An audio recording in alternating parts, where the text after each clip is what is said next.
आप सभी को नमस्कार।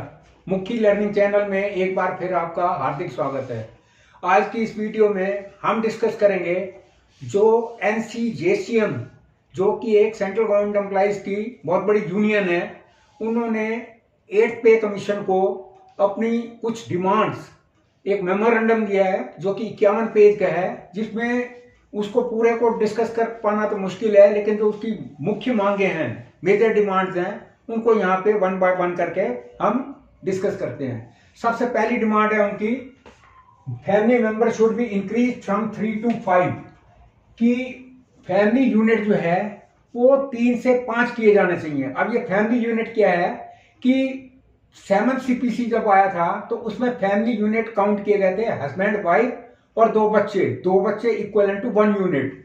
अब 2000 ये एक पार्लियामेंट ने एक्ट पास किया सीनियर सिटीजन वेलफेयर के लिए, तो उसमें क्लियर कट ये कहा गया है कि जो बच्चे हैं वो लीगली बाउंड हैं to look after their parents. तो अब यूनियन ने ये डिमांड की है कि जो गवर्नमेंट एम्प्लॉई है, जो उसके पेरेंट्स हैं, उनकी लायबिलिटी भी उस एक्ट के अनुसार उन पे आती है।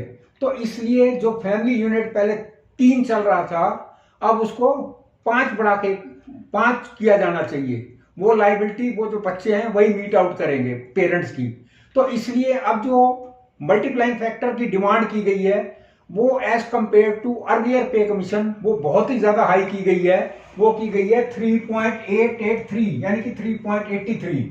और मिनिमम सैलरी की जो डिमांड की गई है वो की गई है, यदि हम उसको आज की डेट में 18,000 चल रही है, यदि हम 18,000 को 3.83 से मल्टीप्लाई करेंगे तो वो 68,987 समथिंग आएगा, इसलिए उसको राउंडेड ऑफ टू कर दिया गया है। तो 69,000 की डिमांड की है। तो पहली डिमांड तो ये हो गई कि family unit should be increase 3 to 5। Next है जो मिनिमम बेसिक पे है, दैट शुड बी 69,000 और फिटमेंट फैक्टर 3.83। और इसके अलावा उन्होंने कहा है कि मर्जर ऑफ पे स्केल आज की डेट में 7th CPC के हिसाब से 18 लेवल चल रहे हैं, from level number 1 to 18। Level 1 का जो पे स्केल वो है 18,000 और लेवल 18 का जो है वो है 2.5 लाख 2.5 लाख वो मैक्सिमम है। अब यहाँ पे डिमांड ये की गई है कि जो 18 है, नंबर ऑफ लेवल 18 है, that should be converted into 14। अब किस तरह किया जाना चाहिए कि पहला जो लेवल 1 है उसको लेवल यानी कि इनिशियल जो है वो वही रहने दिया जाए, लेकिन उसके पहले वो बेसिक थी 18,000 से 56,900, उसकी डिमांड की गई है कि वो 69,000 हो जाना चाहिए। अब लेवल 2 और 3 इसको 2 में कन्वर्ट कर दिया जाए, दो मतलब मर्ज कर दिया जाए। लेवल 2 और 3 का लेवल 21,769,000। अब इसकी डिमांड की गई है ये हो जाना चाहिए 83,200।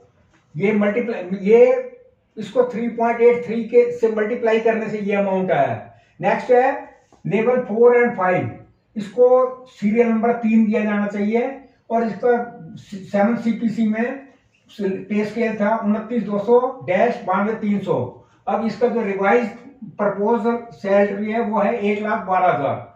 ऐसे लेवल 5-6 है, इसको चेंज नहीं किया, इसका नंबर जो पहले 6 था अब उसको 4 पे आएगा और इसका पे स्केल था 35,400 1,12,400। अब जो प्रपोज्ड है वो है 1,35,700।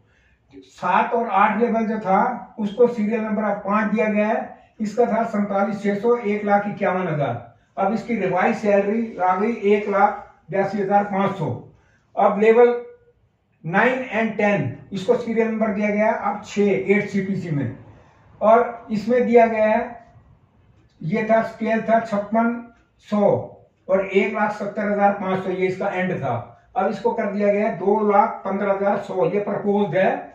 और जो लेवल 11 to 18 है उसको 7 कर दिया गया serial number 7 to 14 retained with multiplying factor कि लेवल जो 11 से लेकर 18 तक जो है उसको कर दिया गया है 7 से 14, और इसका जो फिटमेंट फैक्टर जो भी आएगा 3.83 आया तो उस हिसाब से वहां पे मल्टीप्लाई हो जाएगा। नेक्स्ट है रेट ऑफ इंक्रीमेंट।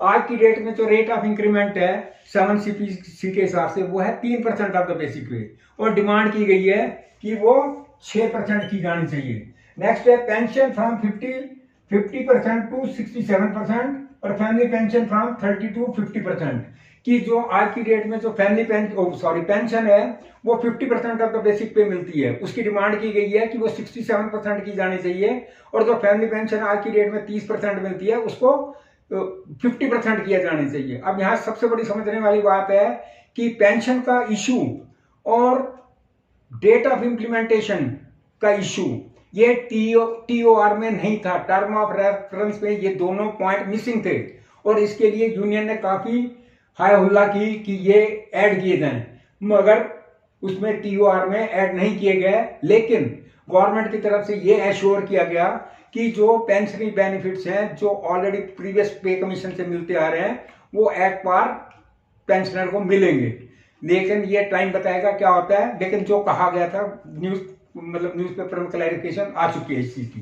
नेक्स्ट है कि एमएससीपी फ्रॉम 3 टू 5, 6, 12, 18, 24, 30 आज की डेट में जो एमएससीपी मिलता है मॉडिफाइड एश्योर्ड कैरियर प्रोग्रेशन वो मिलता है 10 साल के बाद, 20 साल के बाद, 30 साल के बाद। लेकिन अब डिमांड की गई है कि एमएससीपी जो है वो 5 बार मिलना चाहिए, 6, 12, 18, 24, 30। अब ये टाइम बता। नेक्स्ट है gratuity from 15 days to 1 month pay after completion of every.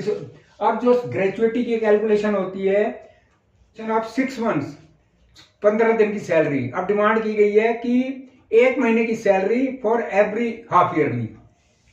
Next time gratuity की सीलिंग है 16.5 महीने की है कि मैक्सिमम 16.5 महीने की ग्रेजुएटी मिलेगी, उस सीलिंग को भी एबॉलिश कर दिया जाना चाहिए। इम्प्लीमेंटेशन ऑफ पे कमीशन रिट्रोस्पेक्टिवली कि पे कमीशन जो है 1/1/26 से लागू किया जाना चाहिए, जो कि जैसा कि पहले पे कमीशन में होता आया है। और वही इसी बात को मैं रिपीट करूंगा, ये वाला पॉइंट भी टीओआर के अंदर नहीं लिया गया था, हालांकि डिमांड यूनियन ने डिमांड भी की लेकिन मगर फिर भी उसको ऐड नहीं किया गया। खैर नेक्स्ट है लीव इनकैशमेंट फ्रॉम 300 टू 600। इस टाइम जो लीव इनकैशमेंट होता है at the time of retirement वो 300 छुट्टियों का होता है, लेकिन यूनियन डिमांड कर रही है कि वो 300 नहीं बल्कि 600 दिन का लीव इनकैशमेंट होना चाहिए। नेक्स्ट है leave encashment during LTC should be increase from 10 days to 20 days, 20 maximum 120 कि एलटीसी के दौरान जो लीव इनकैशमेंट होता है वो इस टाइम सीपीसी में 10 दिन का होता है। डिमांड की गई है ये 20 दिन का किया जाना चाहिए और जो मैक्सिमम लिमिट है ड्यूरिंग द एंटायर सर्विस वो 60 दिन की है, यानी कि एलटीसी के लिए 60 दिन का लीव इनकैशमेंट होगा ड्यूरिंग द एंटायर सर्विस। अब डिमांड की गई है कि वो 120 दिन का होना चाहिए। नेक्स्ट है maternity leave from 180 days to 240, condition of 2 children waived off कि इस टाइम जो वो है मैटरनिटी लीव वो 180 दिन की है, यानी कि 6 महीने की। डिमांड की गई है वो 240 दिन की होनी चाहिए और जो 2 बच्चों की कंडीशन है that should also be waived off. Next है कि paternity leave from 15 days to 45 days, जो फादर को छुट्टी मिलती है वो पैटर्निटी लीव वो 15 दिन की है, उसको एनहांस करके 45 दिन की होनी चाहिए। नेक्स्ट है पेरेंट्स केयर लीव, वो डिमांड की गई है 60 डेज एक्स्ट्रा, मतलब पेरेंट्स की देखभाल के लिए 60 दिन की एक्स्ट्रा छुट्टी की डिमांड की गई है।